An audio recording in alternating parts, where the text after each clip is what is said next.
I'm standing in a museum that used to be a church. In 1887, Pastor Henry and his wife Grace planted this church in a one-room schoolhouse just down the road. And in 1888, they were able to build this building.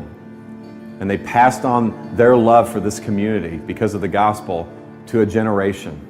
And things were going really well. But 2 generations after this church was planted, it died. And you can see the pictures behind me of the faithful members of this congregation. And many of them lie in the graveyard behind the church. This church had a man crisis. It was men who made this church come alive, and it was probably men who caused this church to die. In churches, when men stop investing in younger men stop caring. That's probably what happened to this church. And that's definitely what's happening in our churches. Older gentlemen do not know how to finish well. They don't know how to invest. And so middle-aged men don't know how to stay married. They don't know how to stay connected to the hearts of their children. And so younger men don't even want to be men. And so younger men are prolonging their adolescence. And they're doing this residentially.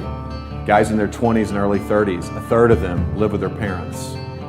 That's a 100% increase in the last 20 years. They're doing it professionally. Men 18 to 42 will change jobs 11 times. They're doing it recreationally. The average age of a video game user is 35 years old. And so when these men finally stop fondling the controller, they fondle themselves. Every second of every day, $3,000 is spent on pornography. Every second. We need better men, which means we need better pastors. We need pastors who are not boys, but are men. Pastors who are not trying to prolong their adolescence, but pastors who are trying to be the men that God has called them to be. They are qualified men in their character. They are called men to serve God's church. They are determined men. They are dependent men. They are tough men. They're able to take a punch. They're able to handle circumstances.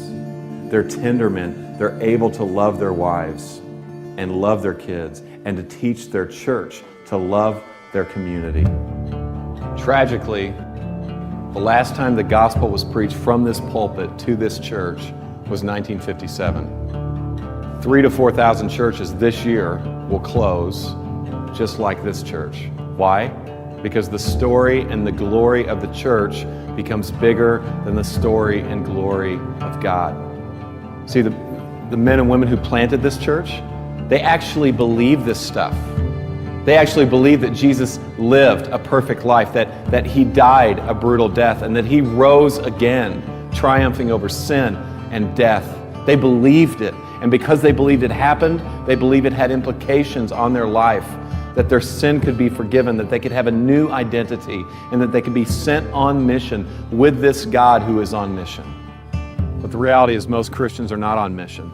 A recent poll said that 60% of all Christians felt no obligation whatsoever to share their faith. Now, the temptation for us pastors is to beat the sheep with a stat like that in our sermons. But here's the reality, guys. They're simply imitating and following our example. We need a glimpse of the God who is on mission. My friend Dave was meeting with a consultant who asked him this question. Dave, why do I have a bigger dream for your church and your city than you do? And I don't know about you, but I don't want anyone to have a bigger dream for my church and my city than me. And I don't want to build a museum. I want to be a part of a movement.